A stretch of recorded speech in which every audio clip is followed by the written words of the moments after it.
innovation is made truly national. Now this brings me to an end of the ministry, the headquarters, our work. I'll now take you into what the agencies have been doing. The NCA.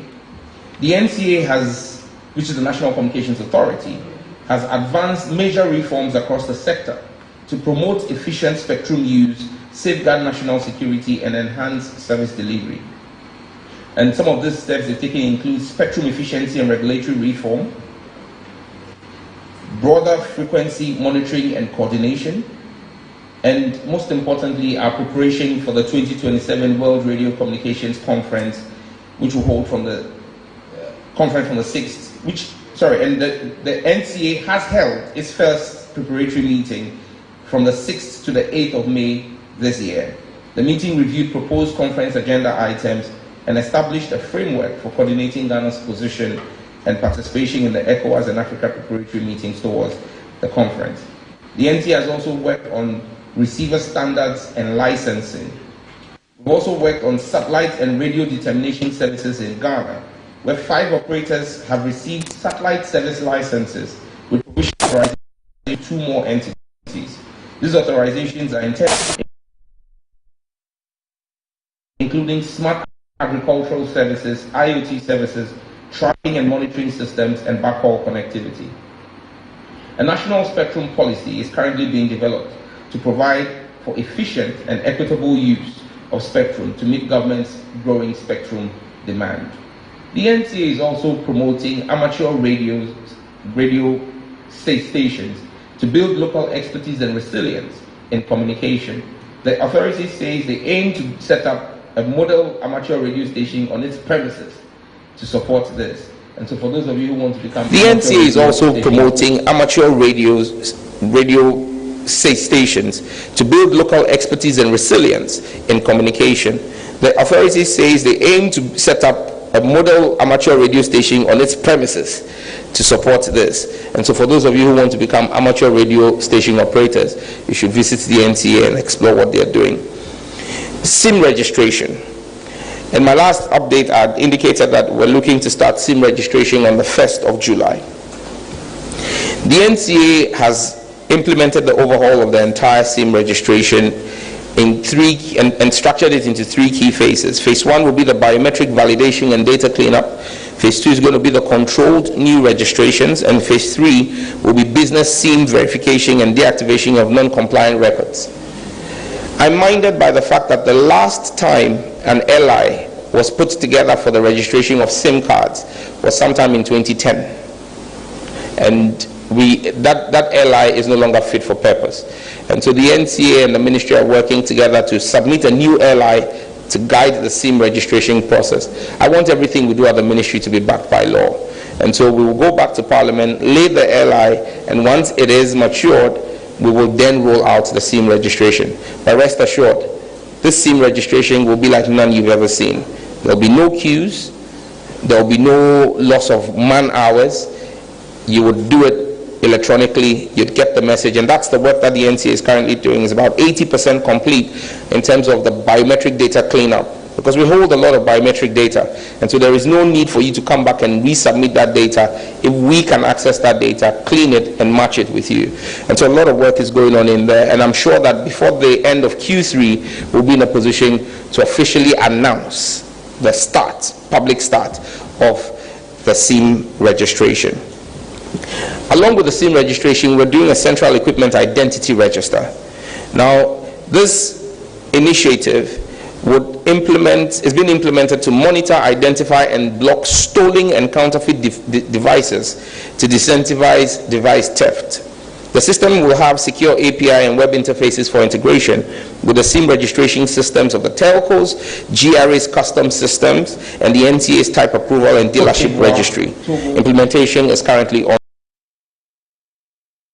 To travel from Ghana to Cote d'Ivoire or to Togo and Benin, you would pay the rates that the locals in that country pay.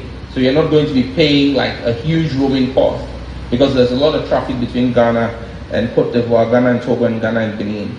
Testing is ongoing with the Gambia. It's complete actually with the Gambia, and we're in advanced talks with Nigeria to go live before the end of 2025. This initiative will lower roaming costs and boost regional integration. On telecom emergencies and licensing frameworks, the National Telecommunications Emergency Plan is complete. It will ensure that emergency communications for responders work even when commercial networks fail. We're doing new and revised licenses in development for communication managed services, internet exchange points, submarine carriers, and communication dealerships. And on the internet exchange points, it's extremely important that Ghana continues to attract a lot more internet exchange points, because when people talk about how fast their data goes, because it's one thing as giving more data, it's another thing about how fast the internet or the data bundles are used up. If you have more internet exchange points locally, what happens is when you make the request to view a web page or access an internet resource, the travel distance is shorter. So currently, most of our exchange points are sitting in London and in Portugal. So it means that when you try to access it, the travel distance, the amount of data used to go and hit the exchange point in Portugal or London before it comes back to Ghana means that there's more data consumed. If we have internet exchange points locally, this evening, distance, the amount of data used to go and hit the exchange point in Portugal or London before it comes back to Ghana means that there's more data consumed. If we have internet exchange points locally, the travel time is shorter. And I'm glad to announce that this evening I'm going to be commissioning the London Internet Exchange Point in Accra.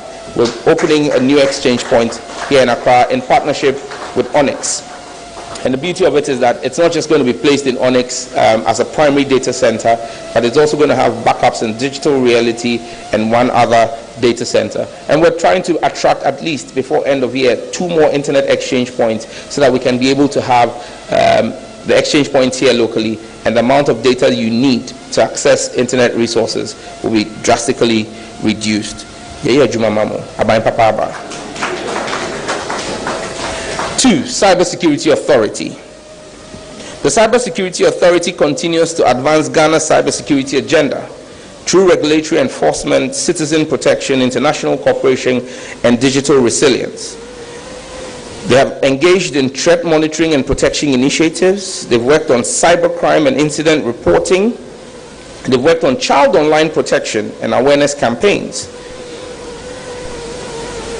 Under the Child Online Protection and Awareness campaigns, over 55,000 young people have been directly reached with safety education. Preparation is underway as we speak for the 2025 edition of the National Cybersecurity Challenge, which will target 100 senior high schools. And then the annual National Cybersecurity Awareness Month in October will target over 6 million Ghanaians under the theme, Building a Safe, Informed, and Accountable Digital Space. Under licensing, regulation, and institutional frameworks, the CSA has registered 326 cybersecurity providers, 1,821 cybersecurity professionals, and 87 cybersecurity establishments. We're operationalizing sectoral sets in energy, health, education, transport, and the military. On international cooperation and global leadership, Ghana, represented by the CSA, co-chairs the ICRC ICT workstream on upholding international humanitarian law alongside Luxembourg, Mexico, and Switzerland. Ghana is now a signatory to the Pall Mall Process Draft Code of Practice for States, and the CSA was selected by the University of Oxford's Global Cybersecurity Capacity Center to pilot its AI cybersecurity readiness metric as a Tier 1 country. Ghana has also actively participated in the Octopus Conference, the Glacis East Steering Committee, and ECOWAS Regional Cybersecurity Coordination Center feasibility study. Now, law enforcement. And I want you to pay very close attention to this, because most people do not realize that the Cybersecurity Authority has a law enforcement mandate. It's one of the key things we have enhanced and will continue to do a lot of work in. The CSA has stepped up its law enforcement mandate in the last 5 months. We have conducted a number of operations in conjunction with the Ghana Police Service and the National Intelligence Bureau. A number of individuals have been surveilled, arrested, and prosecuted successfully. for crimes ranging from romance scams, child online sexual abuse material, unauthorized access into financial platforms, investment scams, sextortion, and recruitment fraud. In one instance, the CSA and the Ghana Immigration Service busted a pig butchering fraud hosting center at the Nyamidua Estates in Tema Community 26. Over 400 persons were arrested from 8 different nationalities. In that particular raid, we seized 4,000 mobile phones, 70 laptops, and 5 firearms. Tells you the level of crime that's ongoing in the country. Barely 3 weeks ago, the CSA, in another operation with the Ghana Police Service, busted a sophisticated recruitment fraud ring. After weeks of detailed surveillance, an operation was carried out with the Ghana Police Service in Sogakope, leading to the arrest of 11 suspects, including the gang leader of the group. The gang had extensive capabilities, including forging national identity documents. They're in the cooler now, thanks to the work of the CSA. The CSA has also been on the forefront of clamping down on illegal financial flows and transfer of illicit funds through multi-agency corporations. Within days of my appointment as minister, we received requests from the FBI for assistance to locate and assist in the apprehension of 5 persons of interest who were alleged to be involved in cyber-related crimes with proceeds in excess of $105 million. The CSA team meticulously identified the individuals using tools at our disposal and conducted weeks of surveillance, building critical evidence material for law enforcement to utilize in the extradition and prosecution processes. As of today, 4 of the 5 persons have been successfully apprehended, 3 have been extradited, and 1 is about to be extradited to the US by Interpol and the AG's office. We make a solemn pledge to make Ghana an uncomfortable place for persons engaged in acts that tarnish the global reputation of our nation. We have a number of active operations underway, and we will brief the nation once we complete same and arrests have been effected. It's one of the key things in our conversation with PayPal, the rising level of cyber fraud in our country and the illicit flow of funds. By working with the CSA, we'll clamp down on every one of them and hand them over to law enforcement to deal with them. The work of the CSA remains central to our national vision for a secure, trusted, and inclusive digital economy. As the threats evolve, so must our defenses, and Ghana is fully committed to strengthening its cyber resilience through smart regulation, multi-sector partnership, and global best practices. To the CSA and its leadership, I say, Aiko, keep up the good work. 3. NITA. NITA continues to execute its mandate of securing Ghana's digital foundations and enhancing trust in public digital systems.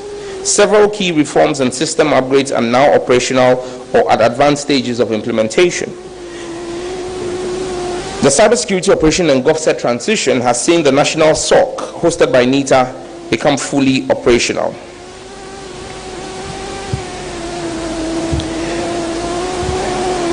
The SOC provides real-time threat monitoring and weekly vulnerability scans for MDAs. Under PKIs and digital trust services, the national roots PKI infrastructure has been successfully deployed. It is now integrated with the Ghana card and the new chip-embedded e-passport and the e-visa platform. A roadmap has been developed to extend digital signature capabilities to core registries in 2026, and these include the ORC, the Office of Registrar of Companies, the Bets and Debt Registry, DVLA, Lands Commission, WIEC, and public universities. On the Ghana Data Exchange Hub, to address fragmentation in public sector data systems, NITA is finalizing the deployment of the Ghana Data Exchange Hub. This hub will enable secure data exchange between MDAs and SOEs, real-time service integration across government, and reduce duplicative data collection and improve data accuracy. On AI governance and combating misinformation, NITA is piloting an AI-based public service solution in collaboration with local innovators such as Impuntun Technologies. These include chatbots and predictive analytics for use in education and health. A public misinformation platform is currently in final testing that will allow citizens to verify official documents. So when Felix puts out a statement, you want to be sure that it is really Felix that has put out the statement. We will have digital embedded tools that will allow for you to tell that this is actually authentic government documentation and not the misinformation that you see around town. On institutional reforms, we're carrying out legislative reforms to ensure that NITA evolves into a fully fledged digital regulatory authority.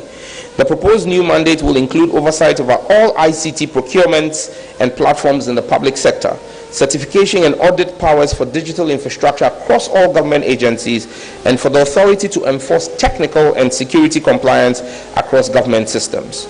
This transformation will ensure coherence, accountability, and resilience in Ghana's digital ecosystem. GIFEC continues to play a vital role in Ghana's efforts to achieve universal access and digital inclusion. In 2025, the agency advanced several flagship programs, including the rural connectivity, ICT skills development, and institutional support. Under rural telephony, as at the end of Q2 2025, 1,561 sites have been constructed with 1,556 integrated into the national network. 1,077 sites are actively delivering voice and data services, and in 2025 alone, so far we have added 81 new sites and integrated 131 and activated 142 sites. 468 additional sites are currently undergoing final integration and activation. Under our innovation centers and digital content expansion, GIFEC is currently carrying out the Cyber Laboratory Program and Innovation Center Revitalization Initiative. Working together in partnership with Tech Aid Ghana, which we call ASANKA, digital content and devices have been piloted in 3 centers across the Ashanti, Northern, and Greater Accra regions. Under institutional ICT support and school connectivity, in the first half of 2025, we've delivered 90 desktops and 228 laptops to 15 public institutions. Under our school connectivity project, procurement is underway for 1,000 computers for basic schools and thin clients for 30 senior high schools. Under the capacity building and girls in ICT training program, as I indicated earlier, 1,000 girls have been trained in the Volta region. 2,000 more girls will be trained in the Upper East and Upper West regions. Data Protection Commission. The Data Protection Commission is fast-tracking its licensing and institutional capacity. Licensing turnaround times have been reduced from 3 months to just 7 days, enabling quicker onboarding and compliance for data controllers. Over 700 data protection officers have been trained, with 580 of these trained under the 1 Million Coders Program pilot program. Now 100% of all DPC staff are professionally certified, positioning the Commission as a model for capacity and technical readiness in Africa's ecosystem. Under legal reforms, a draft amendment to the Data Protection Act has been completed and submitted, aligning Ghana's legal framework with international norms such as the GDPR and the AU Convention. The Commission is in the final stages of developing a QR and USSD-enabled national privacy seal, which will allow the public to instantly verify the compliance status of organizations. A new digital certification and registration portal is also nearing completion. GMET. GMET, the Ghana Meteorological Agency, continues to strengthen its delivery of climate and weather services critical to national development. In Q2, the agency achieved significant milestones across service quality, digital transformation, and climate resilience initiatives. GMET has secured ISO 9001:2015 certification for its QMS, covering public weather, aviation, marine, and research services. This underscores its commitment to globally accepted standards in climate service delivery. We have the Early Warning for All roadmap, where Ghana has endorsed this roadmap under the UN Early Warning for All initiative. This roadmap will strengthen Ghana's multi-hazard early warning infrastructure through interagency collaboration involving GMET, NADMO, Red Cross, and others.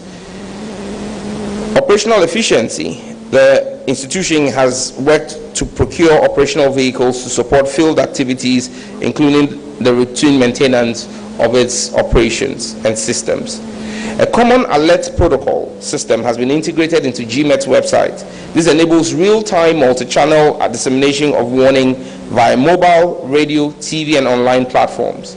National operationalization is being pursued in partnership with the NCA and disaster response agencies. Ghana Post. Ghana Post continues to expand its role as a critical government service partner and logistics backbone. It's expanding services, mandate, and delivery reach. And in doing this, they have begun the nationwide delivery of chip embedded passports on behalf of the Ministry of Foreign Affairs, the DVLA for driver's license, and bank cards for 2 major financial institutions. On this, let me pause and make a few comments. We're having challenges with delivery of passports in some instances. And this is simply because citizens fail to realize that if you register for a passport using a Goro boy, and he uses his phone number to make the application, when the passport is processed and handed over to Ghana Post will call the number on the application. Now that number is going to be the number of the Goro boy. When the delivery person gets to that individual and the Goro boy shows his identity, his location, when we dispatch the passport and it gets to the delivery point, the individual must show us identity that matches the photograph on the passport. So when you use a Goro boy and his number is what we call, and we get to deliver and it is a Goro boy, we will not hand over the passport to a third party. Those passports are returned. And these same people now go online and complain that their passports are not being delivered. It's a criminal offense for you to use a Goro boy to apply for a passport. The process, as designed by the Ministry of Foreign Affairs, is efficient, it is swift, and it works. The delivery system put in place by Ghana Post is robust, is efficient, and effective. And so you do not need to use a Goro boy. Another challenge we have is when delivery men call recipients of their passports. They pick and then say, I'm at work, so I'll call you back. And you call the delivery person at 8 p.m. that you are now home. He should come and deliver the passports to you. We don't keep the passports with the delivery people. When he's unable to deliver to you, he will return it. And so we urge the public to appreciate the nuances of a digital delivery system. That the integrity of the system is dependent on us being sure that we can ascertain who we are delivering the passport to, and that for us to do timely deliveries, you need to work with the postal services as they get to you to deliver. But if you don't do this and then you go online and go and tag the Minister for Foreign Affairs and say that he's not doing his work,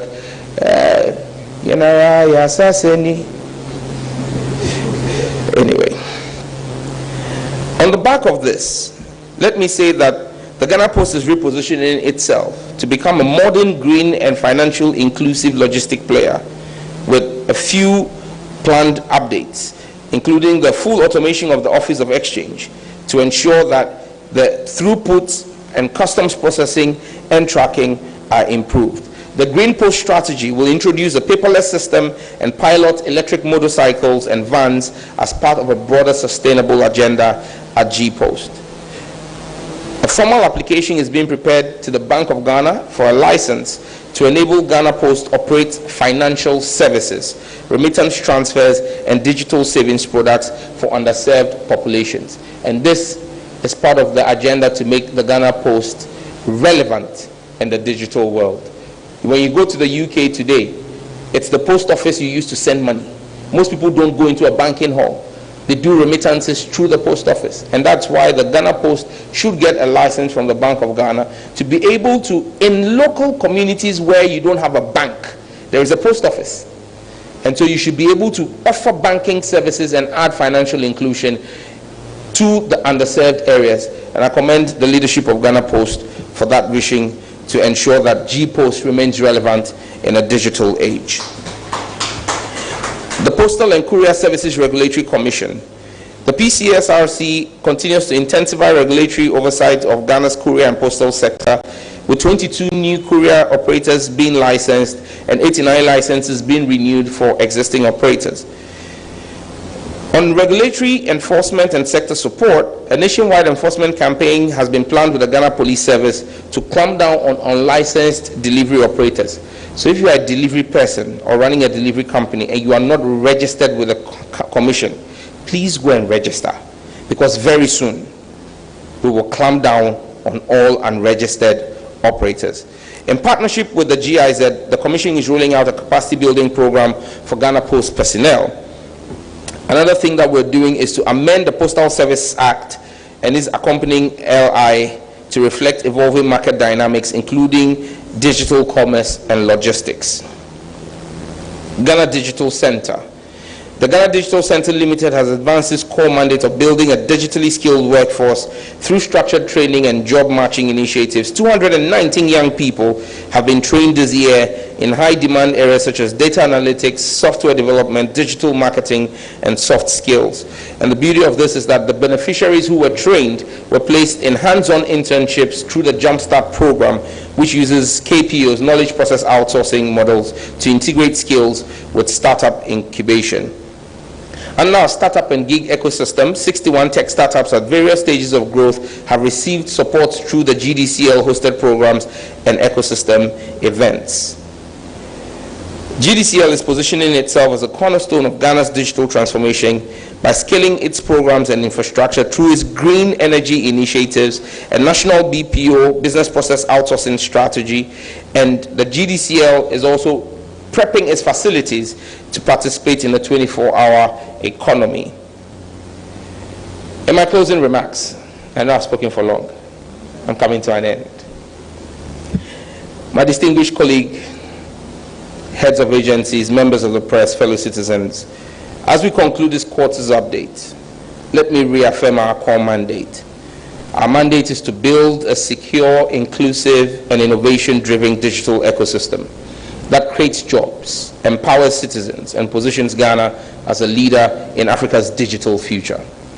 The progress I have outlined today is not just a list of projects. It is evidence of an administration that is governing with purpose and urgency. And mind you, all the plenty things I've said in the last 3 months. We're reforming laws to match today's reality and today's tech-driven world. We're investing in our people, especially the young people of our country, to give them the tools to participate meaningfully in the digital ecosystem. And we're working across every region and with every stakeholder to ensure that the benefits of digitalization are not luxury for a few, but a basic right for all. To the private sector, partner with us, not just to make profit, but to build. To academia and civil society, work with us to innovate and hold us accountable. And to every Ghanaian, the digital future is yours, and we are here to ensure it serves you. Let me express once again my gratitude to the hard-working team across all agencies in the ministry, NCA, NITA, Data Protection, Postal and Courier Services, Cybersecurity, GIFEC, Ghana Post, Ghana Data Centers Limited, the Ghana Domain Name Registry, every one of you, and all our partners and stakeholders. You make this vision possible. To His Excellency the President, we take energy from your energy and will continue to deliver, sir. Our mission is not to keep things as they are, but to reshape them with intention and resolve. Ghana's digital future is already being built. Let's build it together. Nyachumka, Mauna Jonya. Thank you.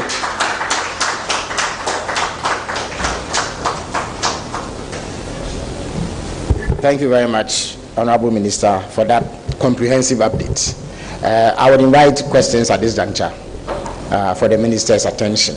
If you have a question, please step forward, ask it crisply, and then he will answer. Please, you do not need to trot all the way forward. Just stand at the back and ask your question. In the interest of time, we want to ensure that we do not spend too much time here. Please identify yourself, ask your question. And the minister will answer. Yeah, here.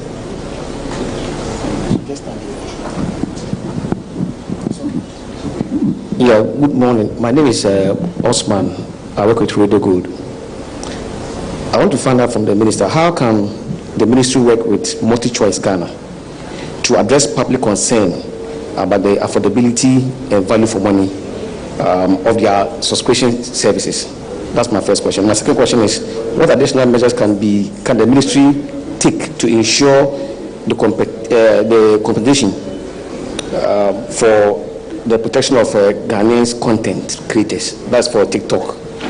What is government doing to ensure that at least these people are also, protected, especially those who are doing the content creating with TikTok? Thank you. If I'm not mistaken, I think the minister answered the question on Multi-Choice, but for the avoidance of doubt, he will take the opportunity to reiterate it, just in case some of our compatriots missed that point. Yeah, thank you very much. Yes. My name is Justice Adoboy. I work for Shinwa News Agency. So I have two quick questions. The NGI rollout, I would like to know whether they brought any difficulties or challenges to the attention of the minister, because it looks like two deadlines have been missed. So are they experiencing any significant or unique challenges in the attempt to roll out the 5G networks? Secondly, who are the government's partners in implementing the 1 million coders project? And going forward, if there are no private sector partners now, does the government have any intention to engage private sector players as partners in rolling out this noble project? Thank you. All right, thank you very much. Next question, please. My name is Ernie Borton. I'm a cybersecurity consultant in the U.S. I want to thank the minister for this event because it provides us interested persons and the general public a chance to have some visibility into the activities of the ministry. My first question is, are there any plans to create a report that provides some sort of assurances between organizations to, for instance, in the US, we have a SOC 2 reports that are issued by third parties that, so if you want two organizations provide those reports to each other to know that, okay, this organization has assurance based on their service and the controls that they have. And the second question I have is, based on the Q2 progress, what are the top cybersecurity priorities for Q3 and Q4? Okay. Thank you. Cybersecurity priorities for Q3 and 4, based on the reports you've delivered so far on Q1 and Q2. Yes. Next question, please.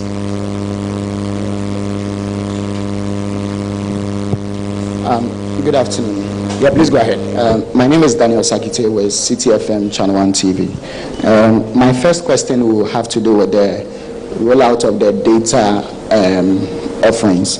And the minister at his last press engagement did indicate that the start date of 1st July was to enable the MNOs to recalibrate their systems to implement the offering. Given that the initial start date, some MNOs encountered challenges, and with the minister also directing the NCA to punish or implement some punitive measures against those who fail to comply, I want to find out from the minister if MNOs, some of the MNOs have, been punished regarding the start date. My second question is on the minister at that press briefing again said he was going to engage with the finance minister on tax handles on data or on the sector to reduce prices. I want to find out the update on that. And also sale of spectrum within the first week of July. Any updates regarding that? Thank you. All right, thank you very much. Final question for this one. Hello, good afternoon. My name is Eric Wood.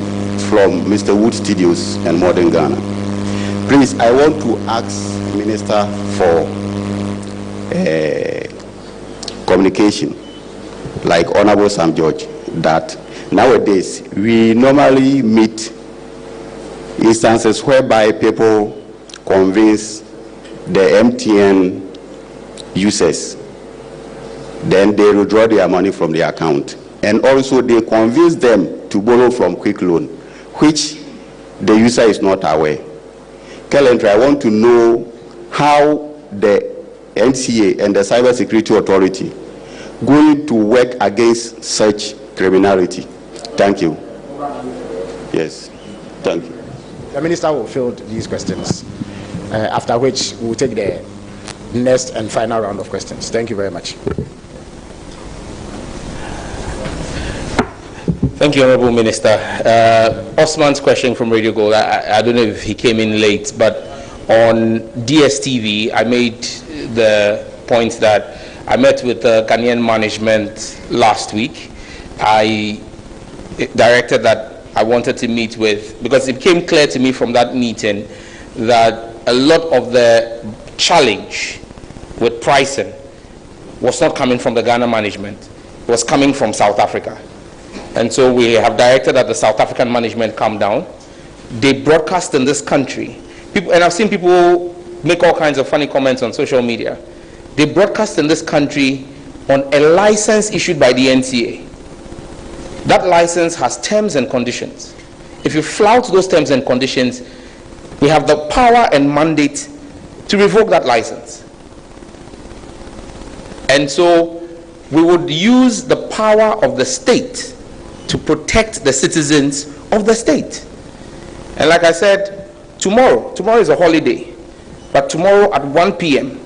I will meet with the Ghana and South Africa team in my office.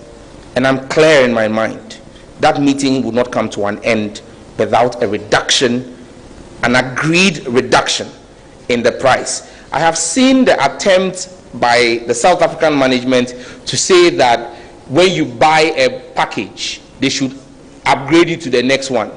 We are grateful, but that's not what we want. We want a price reduction. And that's what we will push tomorrow at tomorrow's meeting. And I'll update the country as soon as we're done with that. On TikTok, I've also met with TikTok and had a conversation with TikTok about the content creators in Ghana. And again, I addressed that earlier on, where I said that we're looking at both harmful and helpful content. And we're not just looking at content that is just for entertainment purposes, but content that is educative. People should be able to make money from educational videos. And TikTok has a whole STEM section. And so we've engaged with them and said to them that they need to come back in here and have a session with our content creators on how they can benefit from the platform. But one of the key things we need to do is to ensure that as you create your content, that your content, the algorithms are structured in such a way to give full visibility and give full economic value for the content that you create. And so that's the engagement we're having with them. And I said to them that, look, a number of other platforms have content moderation teams in the region, in the country. Unfortunately, TikTok does not have any. And so one of the takeaways we gave to them as they left was for them to go back to their headquarters in China and tell them that we're demanding that we get a content regulation team locally, because the team that works on Africa currently sits in Dublin. And my argument is African solutions and African content moderation must be African. And so we're working with them on that solution. Justice from Xinhua asked about the 5G rollout. Are there difficulties? It appears the company has some difficulties. But for us, we hold our view that as a ministry and as a regulator, we've completed all regulatory obligations to them. What is outstanding is business-to-business arrangements. It's no longer government to business. And that's why we're giving them up to the end of Q4. If at the end of Q4, they're not able to address their challenges, government reserves the right to step in to review the terms of the license and explore all options available to us. On private sector partners for 1 million coders, certainly. I mean, it was publicly publicized, the MOU between the ministry and Huawei, for example, to train 100,000 out of the 1 million. And we're beginning to work on the framework modalities for that as well. And so there is that. There's the MTN one as well that I spoke about, 5,000 people to be trained in AI at the AI Hub. We're currently exploring other options with AWS, with Google and Microsoft.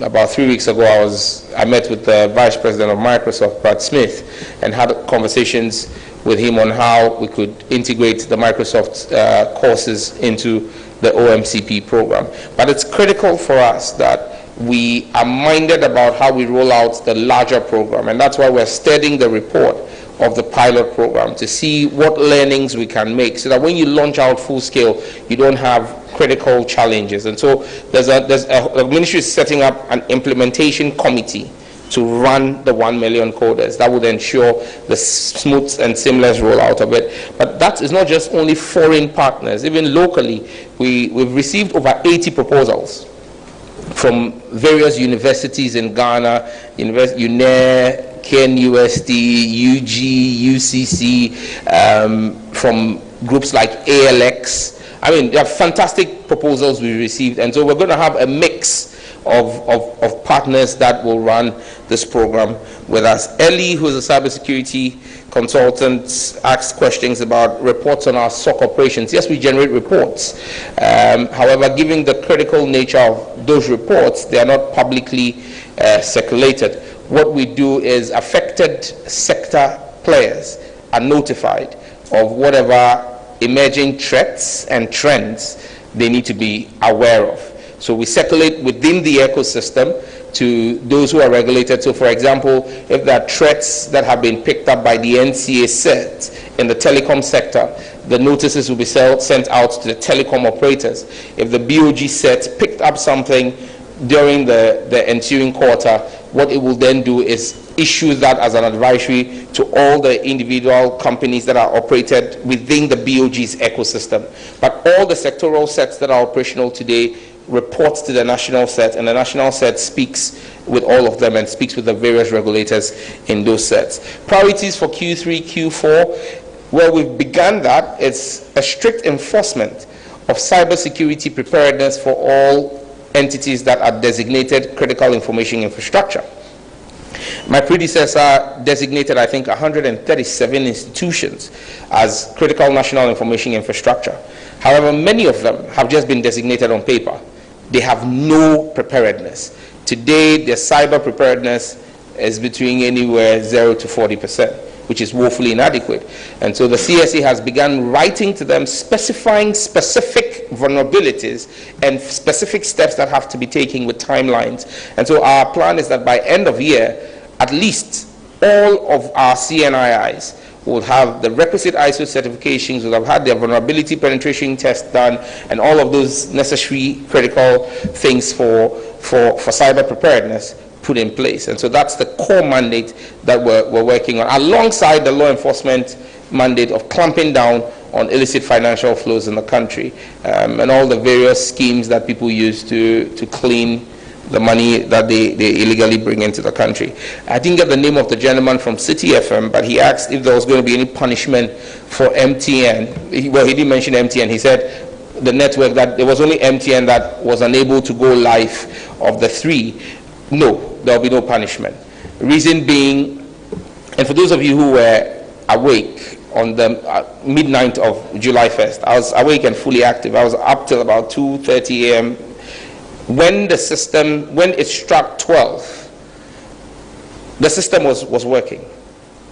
Those who started, when you went on the app, you saw the new drop downs. You saw that the 399 had become active. Some people were able to buy it. And then there was a major technical issue. It was not an issue of the company not complying. It was a technical issue that involved literally the entire systems that were supposed to run this whole platform. And the company was very responsive. They engaged the regulator immediately. I got the first call at 6 a.m. The regulator was equally called. In that day, between 6 a.m. when the first call came and 6 p.m., I had 2 meetings with the management of both management and technical teams in my office. There were meetings at the, and that's just at the ministry. There were separate meetings at the regulator, and on an hourly basis, I was updated by the chief executive officer. The CEO gave me a call every hour to let me know what they were doing to restore their systems. Originally, we had a comeback time of 12 noon. That was not met. We moved it to about 6 p.m. At 9 p.m., their systems went live. And by midnight of July 1st, all systems were working. And let me be clear, the challenges they had, some people were able to still buy the new bundles and get the notification of same. But some people bought the bundles, they got the new bundle, but the messaging was the old bundle. So because of the challenges they had, and so it was, I mean, yes, you want to punish when people do not do the right thing, but you don't punish just because you have the power to punish. If they took the requisite steps and in less than 24 hours they remedied it, I don't think it will be fair to punish the company. If we saw evidence, and another thing, let me be clear, I have mandated that the regulator works with them to carry out a full investigation into what led to that shutdown. So we will do a full technical assessment of what led to it. But for me, the proactiveness in less than 24 hours to fix the situation and the communication channels, for me, I don't think that it's something I want to impose a sanction on them for. Tax handles on data. Yes, it's conversation that we will have. The finance ministry has its timelines. We've made our presentations to them, but as they go into conversations for next year's budget, they'll begin to have those conversations around tax handles, possible tax handles that will be dropped. I'm aware that the finance ministry has already said something about rationalization of the VAT calculation. That automatically will have an effect on the cost of pricing in the data space. So yes, we'll look at that. However, one other key thing we've successfully started work on is the telecom tariff, which I think is actually the biggest move we can make in this sector to drive prices down. Because your tax handles may move, but not by very much. But where you can actually get a lot of movement is in your telecom tariff. And we've had meetings. I had a meeting with the executive secretary of the PURC. It was very fruitful. The executive secretary has indicated that as a regulator themselves, the commission was exploring the possibility of a telecom tariff. So when we reached out to them and said we want a telecom tariff, they said, voila, we have challenges. These are the challenges we have in trying to figure it out. If the sector ministry is working on this, can you make it possible? Today, this morning, I have just received, before coming in here, I have received from the chairperson of the Chamber of Telecoms all the technical documentation that is needed to help the PURC from Ghana Telecom, which runs towers, Helios, which is another tower company, and ATC. All three, basically those are 3 tower companies in the country, have presented us the technical documentation the PURC needs. From here, when I get back to the ministry, we'll put our cover note on it and send it to the PURC, and I'm confident that in Q3, we'll be able to have some fruitful movement on the telecom tariff. Once we have a telecom tariff, what it does is it drops by a certain factorial the cost of power and the cost build-up of telecoms. And the whole thing about telecommunication is power. If you take out spectrum, it's power, because all the cell sites are running on the grid. So if you drop the price there, there's a commensurate. And let me be clear, I have agreement with all the CEOs already that if I'm able to get the telecom tariff and drop the telecom tariff, the tower companies will drop their prices, and it must cascade all the way down to the customers. That one, there's an agreement on it. And again, if anybody who reneges on that agreement, the NCA, there's not me who will do it, it's the NCA that will do it.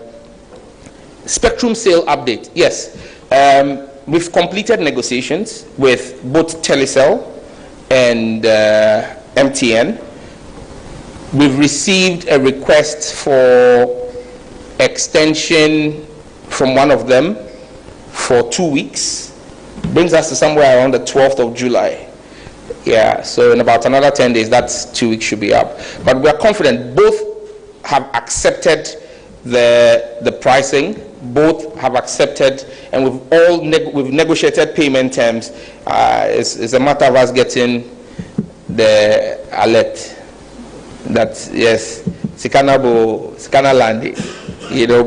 And once we get that, we'll do the distribution to them.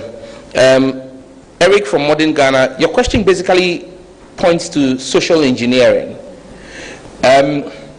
Again, I keep saying that the NCA currently doesn't have oversight over electronic money issuers who deal in mobile money. It's the Bank of Ghana. However, with the policy direction from the ministry, we're crafting out the legal framework to have some kind of regulatory oversight over that. But we've met with the EMIs, and let me use this opportunity again. Platform is big. People are listening to us. When anybody calls you and tells you to give your PIN, please do not give your PIN. It's as simple as ABC. There is nobody who can break into your mobile money wallet. It's a figment of people's imagination. The technology doesn't work that way. They can't break in if you don't give them your PIN. And you don't need to say you are calling your PIN out for them. They send you a prompt and then you type your PIN in. No electronic money issuer will call you and ask you to enter your PIN on your device. Please don't do it. We've asked the EMIs to engage or improve their public awareness campaigns. But look, we need to be awake as people. Okay? Stop being too trusting. Don't believe that somebody wants to strengthen your system or they are upgrading their system, all kinds of stories. It doesn't work. So please be mindful. But I think that on this point, I'll just make, Honorable Minister, if I get your permission, there's something I didn't touch on. The closure of radio stations. We, through the regulator, shut down 62 radio stations for various infractions. Now, those 62 are not the only that have infractions. In fact, we have almost 200. And so I'm doing them in phases. We did the first 6 to send a signal. People didn't mind us. We did 62. God being so good for them, it was Father's Day's week. So President Mahama Ejapa, the proper Ejapa, decided to give a Father's Day gift and asked us to give a moratorium. We gave a moratorium of 30 days. Today is the, I think it's left at about,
so this works.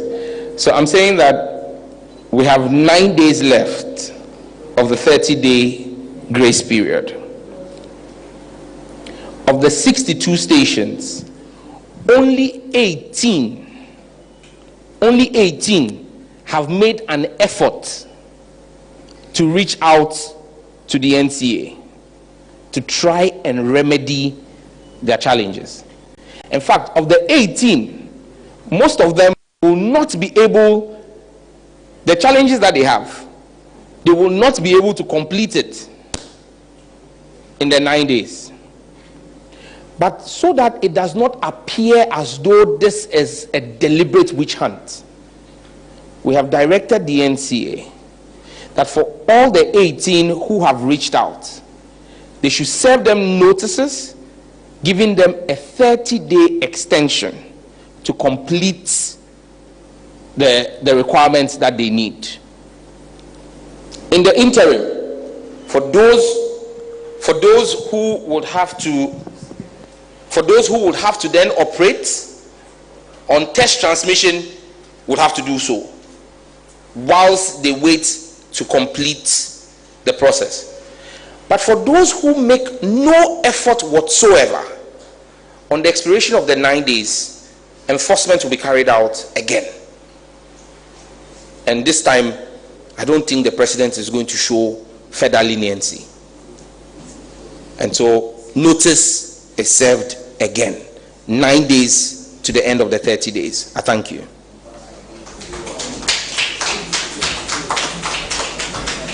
Thank you very much. So, for the avoidance of doubt, you cannot expect a statement from me on behalf of the president if you continue to show recalcitrance despite the clemency that was shown when the initial regulatory enforcement was put in place. So that is for the records. And also, let everybody take notice that government has done its bit to accommodate the radio stations so affected, in order that we safeguard the medium so that people can express their views as enshrined in the Constitution. So let nobody say that there was any political witch hunt when eventually the regulator clamps down on the illegality that is currently being perpetuated. So thank you very much, Mr. Minister, for that notification. Now we will take the last batch of questions. Because of how far pressed we are with time, I would only allow one question per questioner. So if you have any questions, please go ahead. Okay. Identify yourself and restrict yourself to just one question, please. Thank you very much. My name is Sam Dewona from Tech Focus 24. My question is very simple. Sure. 80 Ghana, we heard that there is a deal going on between them and Rectin. Please come again. 80 Ghana. 80 Ghana. 80 Ghana, okay. Yes. All right. We heard that there's a deal going on between them and Rectin. We want to find out from the minister how far with that. A very small question again. PayPal, when are Ghanaians going to get, the clearance to also now sign on to PayPal? Minister mentioned that there are some meetings going on, but we want to know when. Thank you very much. Okay, yeah. Hello, my name is Karen from Bullet TV. From which station, please? Bullet TV, of the Tobinco Media Group. Yes. So my question is in relation to the activities of the Cybersecurity Authority. So I recently published an article, an investigative piece on scammers impersonating celebrities on TikTok to steal from them. I wanted to know if this has come to the attention of the Cybersecurity Authority and what they're doing to clamp down on some of these fraudsters. Right, thank you very much. Any other question, please? Yeah, I have a follow-up question to the minister's explanation about the radio licenses. Now, some of the responses I have got from some of the radio station operators is that it looks like NCA, quote and unquote, deliberately puts, cumbersome procedures, on their way when they want to renew their licenses. Because somebody asked me, a radio station that was able to get all the clearance to establish, how come that, license renewal regime approaches and now finds it difficult to go through the process. So what actually can NCA explain to us what the challenges are that the radio stations face in renewing their licenses with them? Thank you. Well, I think that's a very important question which the minister would answer. Thank you very much.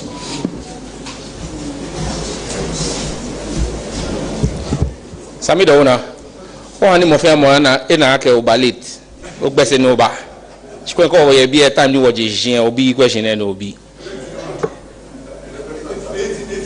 etike paper for injina 2 times. Yeah, but I'll just for the avoidance of doubt, on the 80 Ghana deal, I stated that we give them 60 days. I think they're left at about 24 days. I've asked, KPMG is acting as transaction advisors. So the ministry is not engaged directly in the negotiations. KPMG is doing the negotiations and due diligence. The findings that come to us within 60 days, if they are unable to close a headway, we'll open up again and look at other proposals. On PayPal, I indicated that we've engaged with PayPal. We're working with the Bank of Ghana. Yesterday I was on a call with the governor of the Bank of Ghana, trying to ensure that we align on the regulatory requirements from Ghana for PayPal. And then, because it appears that there had been some confusion, PayPal thinks that they must be regulated in a certain way or licensed in a certain way. The bank also thinks they must be licensed in a certain way. Thankfully, as a digital tech ministry now, we'll sit in as the arbiter and design and agree with the bank what should be the framework for PayPal, and PayPal will comply with same.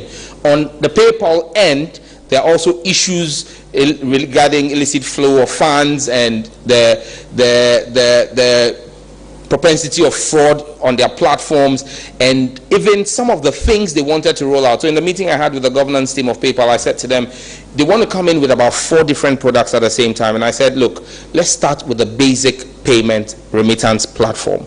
The other add-ons can come as OTTs once you have your inroad. So we've agreed on that. So I'm hopeful that by my next quarterly brief, I should be announcing that we've gone live. I'm optimistic that we will do that. Scammers on TikTok, again, it's something I had addressed earlier, that I spoke about content moderation on the platform, and we even directed the Cybersecurity Authority to take active steps against people who are engaged in unwholesome content. We have a POC link with the platform with which we execute takedown orders. We are awake to the propensity of people to use the platform for evil, even though the platform is a platform for good. And so we'll continue to enforce our regulatory mandate to ensure that we take down the accounts, and accounts that are recalcitrant or we realize especially targets children that much. We don't just take down the accounts, we try to zero in and identify the individuals behind the accounts and make sure that they face the full rigors of the law in the courts of the land. Cumbersome procedures to renew licenses. Well, those are the excuses of unpatriotic citizens. It is the mandate of every patriotic citizen to pay your taxes. True or false? Are media men exempt from paying taxes? And so if the NCA gave you a license and says that to renew your license, you must have audited annual accounts and you must have a tax clearance certificate from the GRA to certify that yes, you are a responsible citizen meeting your tax obligations, how can that be said to be cumbersome and an intentional impediment? The Honorable Minister and myself are members of Parliament. He is just coming. This is year 1. But me, I'm a 3rd term MP. When I was going to contest my 2nd term, I was a sitting member of Parliament, but the Electoral Commission will not accept my forms for re-election as a sitting member of Parliament if I didn't have a tax clearance certificate attached to it to show that as a member of Parliament, I had paid all my taxes. I did that for my 2nd term. after 2 terms in parliament, when I was going for my 3rd term, I had to go back again and get a tax clearance certificate for every single year of the 4 years that I was there. A term of member of parliament is 4 years, the license is 5 years. So almost the same. So if the NCA is asking that you as a business that operates should show that your obligations to the state taxes are met, in some of the instances it is EPA.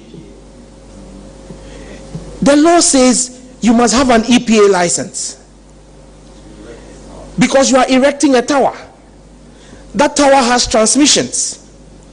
We need to be sure that your the transmissions are wholesome for the other Ghanaian citizens in your environment. To be sure the integrity of your tower itself that has been put up.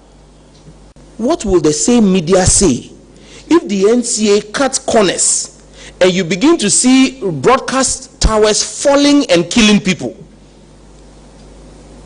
What will you say about the NCA as a regulator if the same NCA did not ensure that transmitters that were being used were certified by the EPA to ensure that they were not hazardous to the citizens who live in the community where those transmitters are?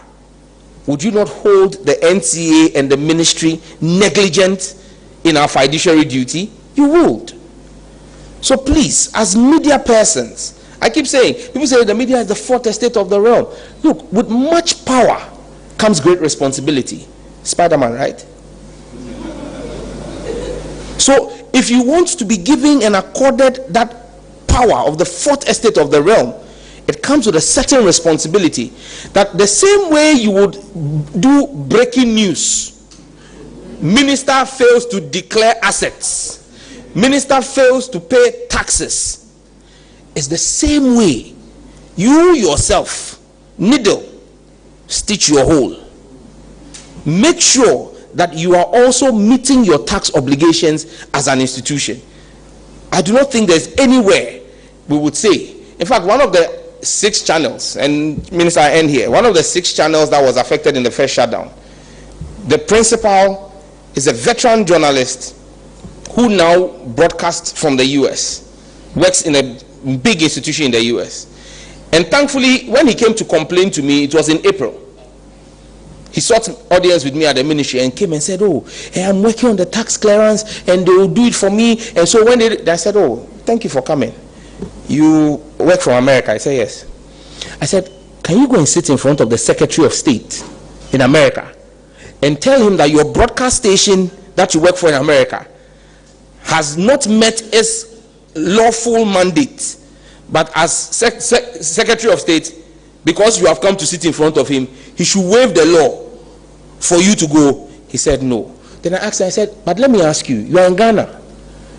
The tax deadline in America is April 31st, April 15th. I asked him, have you filed your taxes? He said yes. I said, you are in Ghana.